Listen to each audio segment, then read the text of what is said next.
idan azumi ya zo ina tausayawa masu ciwon shuga domin mafi yawan karfi na fawar jikinka kacokan ya karkata ne ga halittu guda biyu, lakar gadon baya da kwakwalwa.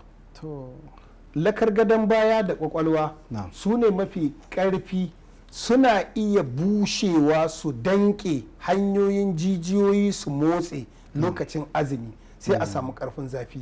To lokacin da ka hada abu mai zaki ka sha, ka ba wa kwakwalwa da lakar gadon baya abincinta, sinadaran duk da gangar jikinka take bukata a lokacin immediately ita kwakwalwar take function.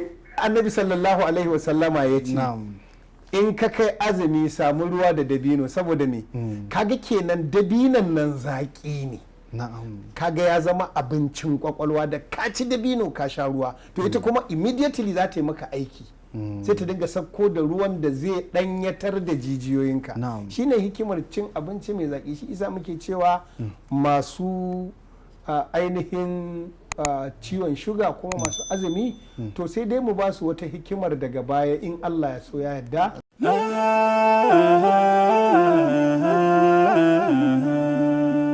Haske mai leƙa gidan kowa Afirka TV. TV3 tafarkin rayuwa.